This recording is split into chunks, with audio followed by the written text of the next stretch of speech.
the money changers were gathering strength fast.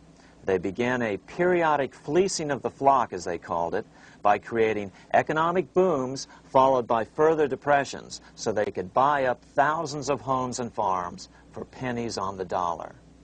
In 1891, the money changers prepared to take the American economy down again, and their methods and motives were laid out with shocking clarity in a memo sent out by the American Bankers Association, the ABA, an organization in which most bankers were members.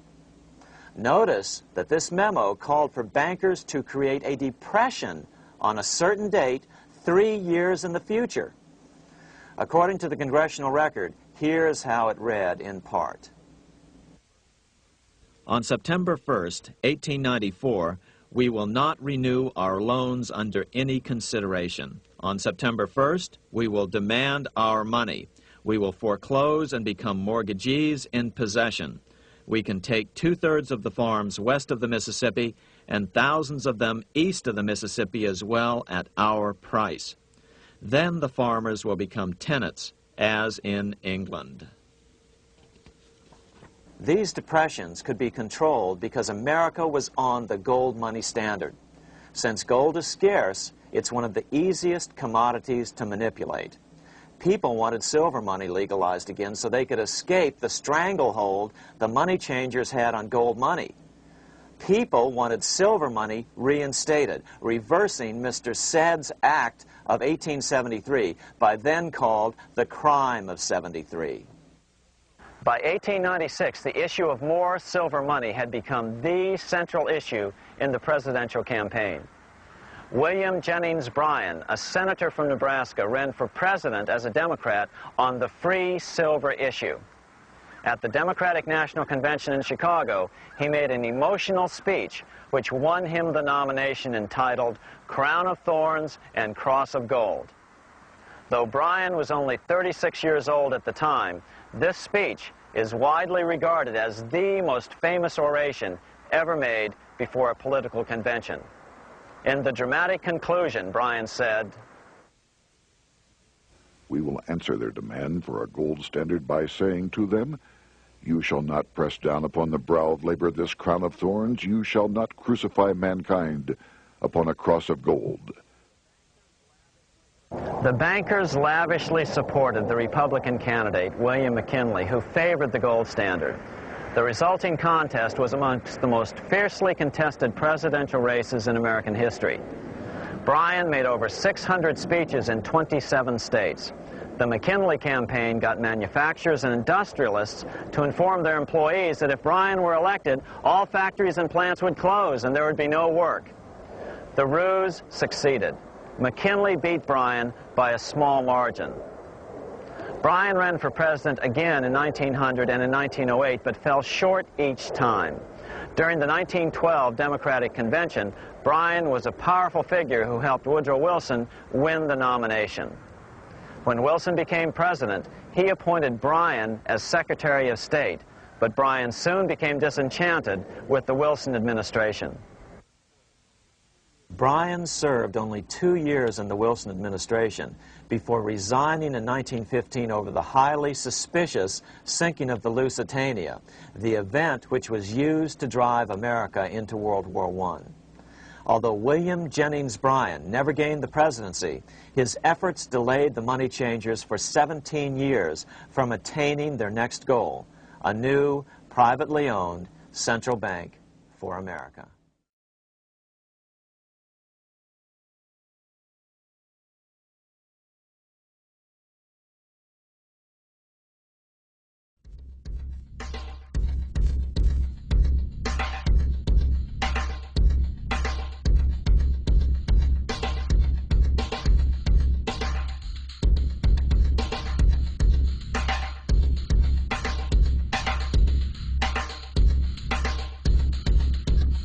(1775), the American Revolutionary War began as the American colonies sought to detach from England and its oppressive monarchy.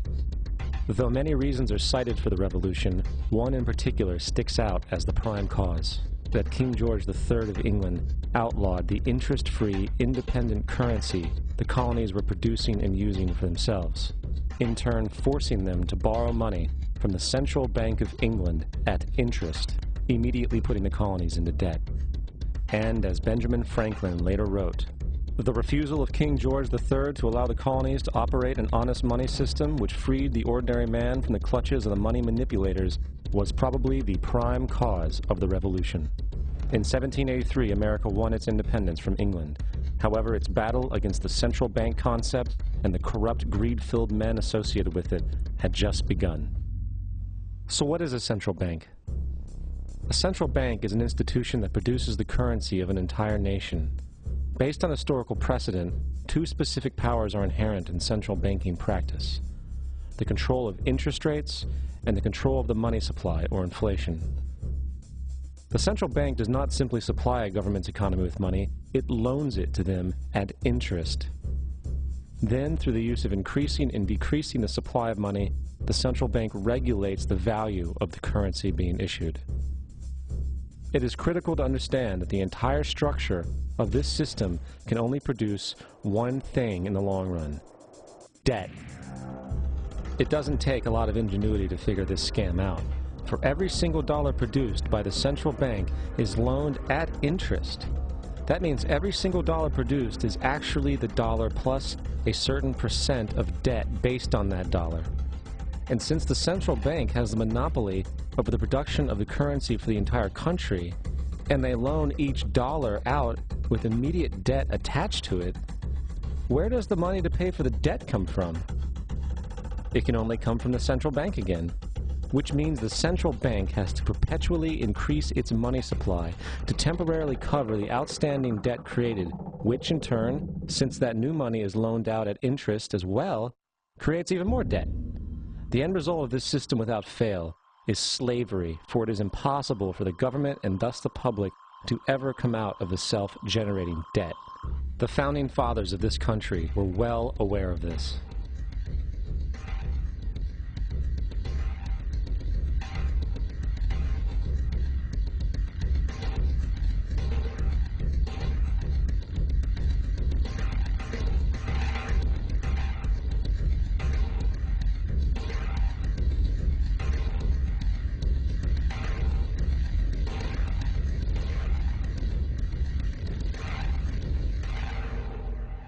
By the early 20th century, the U.S. had already implemented and removed a few central banking systems, which were swindled into place by ruthless banking interests. At this time, the dominant families in the banking and business world were the Rockefellers, the Morgans, the Warburgs, the Rothschilds. And in the early 1900s, they sought to push, once again, legislation to create another central bank. However, they knew the government and public were very weary of such an institution, so they needed to create an incident to affect public opinion. So, J.P. Morgan, publicly considered a financial luminary at the time, exploited his mass influence by publishing rumors that a prominent bank in New York was insolvent or bankrupt. Morgan knew this would cause mass hysteria, which would affect other banks as well. And it did. The public, in fear of losing their deposits, immediately began mass withdrawals. Consequently, the banks were forced to call in their loans, causing the recipients to sell their property, and thus a spiral of bankruptcies, repossessions, and turmoil emerged. Putting the pieces together a few years later, Frederick Allen of Life magazine wrote, "The Morgan interests took advantage to precipitate the panic, guiding it shrewdly as it progressed." Unaware of the fraud, the Panic of 1907 led to a congressional investigation headed by Senator Nelson Aldrich, who had intimate ties to the banking cartels and later became part of the Rockefeller family through marriage. The commission, led by Aldrich, recommended a central bank should be implemented so a panic like 1907 could never happen again. This was the spark the international bankers needed to initiate their plan. In 1910, a secret meeting was held at a J.P. Morgan estate on Jekyll Island off the coast of Georgia. It was there that the central banking bill called the Federal Reserve Act was written. This legislation was written by bankers, not lawmakers. This meeting was so secretive, so concealed from government and public knowledge that the 10 or so figures who attended disguised their names when en route to the island. After this bill was constructed, it was then handed over to their political frontman, Senator Nelson Aldrich, to push through Congress. And in 1913, with heavy political sponsorship by the bankers, Woodrow Wilson became president, having already agreed to sign the Federal Reserve Act in exchange for campaign support. And 2 days before Christmas, when most of Congress was at home with their families, the Federal Reserve Act was voted in, and Wilson in turn made it law. Later, Woodrow Wilson wrote, in regret,